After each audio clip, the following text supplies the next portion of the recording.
படத்தோட ஸ்டார்டிங் சீனே பார்த்தீங்கன்னா ஒரு காட்டுக்குள்ள பங்களா மாதிரியான ஒரு வீடை காட்டுறாங்க. இந்தியன் மூவிலே தி ஒஸ்டான மூவினா நான் இந்த படத்தை தான் சொல்லுவேன். ஃபேமிலியில் ஒருத்தர் சைக்கோ வந்தால் பரவாயில்ல, ஃபேமிலியே சைக்கோ இருந்தா ஏன் நான் இப்படி சொல்றேன்னா, இது வந்து வெறும் ஸ்டோரி மட்டும் இல்லாமல் உண்மையாக நடந்த சம்பவத்தை படமாக எடுத்திருக்காங்க. ஒரு ஃபேமிலி 13 பேரை கொண்டு இருக்காங்க. அதில் 9 பேர் பெண்கள். அது மட்டும் இல்லாமல் 8 குழந்தைகளை கொண்டு இருக்காங்க. நிறைய யூடியூபர்ஸ் இந்த படத்தை பார்க்கலன்னா உங்களுக்கு தான் இழப்பு, தாவரத்துக்குள்ளே இந்த படத்தை பாருங்கன்னு சொல்லுவாங்க. ஆனால் நான் இந்த படத்தை பார்க்காதீங்கன்னு சொல்லிட்டு படத்தை ஸ்டார்ட் பண்ண போகிறேன். படத்தோட ஸ்டார்டிங் சீனே பார்த்தீங்கன்னா ஒரு காட்டுக்குள்ள பங்களா மாதிரியான ஒரு வீடை காட்டுறாங்க. அங்கே ஒரு இபி ஆஃபீஸர் இந்த ஏரியாவில் கரண்ட் வேலை செய்தான்னு சொல்லிட்டு பார்க்க வரும்போது இந்த வீடை பார்க்குறாரு. அதுக்கப்புறம் நமக்கு மட்டும் கேட்குற மாதிரி பேக்ரவுண்டில் ஒரு பொண்ணு வழியில் கத்துற மாதிரி அழுகுரல் கேட்கும். சுற்றி காடாக இருக்க இடத்துல இந்த வீட்டில் யார் தான் இருப்பாங்கன்னு சொல்லிட்டு உள்ளே போய் கதவை தட்டி பார்க்குறாரு. அப்படியே கட் பண்ணால் அடுத்த சீன் காட்டுறாங்க. அவருக்கு என்ன நடந்துச்சு, வெளில வந்தாரா உள்ளே போனாங்கிறத காட்டவே இல்லை.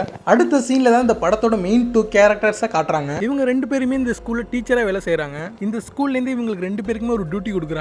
அந்த டியூட்டி என்னன்னு பார்த்தீங்கன்னா வில்லேஜுக்கு போயிட்டு மக்கள் தொகை சென்சஸ் எடுக்க 2 பேருமே அனுப்புறாங்க. அவங்களும் வில்லேஜுக்கு போயிட்டு ஃபேமிலி எத்தனை பேர் இருக்குன்னு சொல்லிட்டு சென்சஸ் எடுக்க ஆரம்பிக்கிறாங்க. அப்படி ஒரு வீட்டையும் பார்த்து சென்சஸ் எடுத்துட்டு இருக்கும்போது அப்போதான் நான் ஸ்டார்டிங்ல சொன்ன பங்களா மாதிரியான ஒரு வீடா பாக்குறாங்க. சரி, இவ்வளவு தூரம் நம்ம வந்துட்டோம், இந்த வீட்டையும் பார்த்துட்டு நம்ம வீட்டுக்கு போலான்னு சொல்லிட்டு வீட்டுக்குள்ள போறாங்க. உள்ள போனா ஒரு கர்ப்பிணி பெண், ஒரு பாட்டி, இன்னொன்று 2 அண்ணன் தம்பி உள்ள இருக்காங்க. உள்ள போன 2 டீச்சர் உயிரோட இருக்காங்களா, வெளில வந்தாங்களா அப்படிங்கறதான் கதை. சாரி, உண்மையா நடந்த சம்பவம்.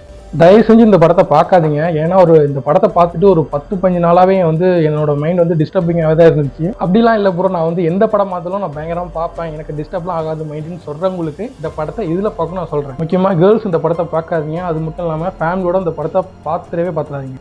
இந்த படத்தை நான் இதில் பார்த்தேன்னா யூடியூப்ல தான் பார்த்தேன். முக்கியமாக தமிழில் இருக்குது. நான் இந்த படத்தை ஒஸ்ட் மூவின்னு சொன்னேன். ஆனால் இதை படமாக பார்த்தீங்கன்னா இது ஒரு பயங்கரமான த்ரில்லர் சைக்கோ மூவி. இந்த படம் பார்த்தவங்களுக்கு தெரியும். முக்கியமாக இந்த படம் எந்த அளவுக்கு டிஸ்டர்பிங்காக இருக்கும்னு சொல்லிட்டு அவங்க மட்டும் கமெண்ட் பண்ணுங்க. படம் பார்க்காதவங்க பார்த்துட்டு கமெண்ட் பண்ணுங்க. ஓகே, நெக்ஸ்ட் வீடியோவில் பார்க்கலாம். பாய்.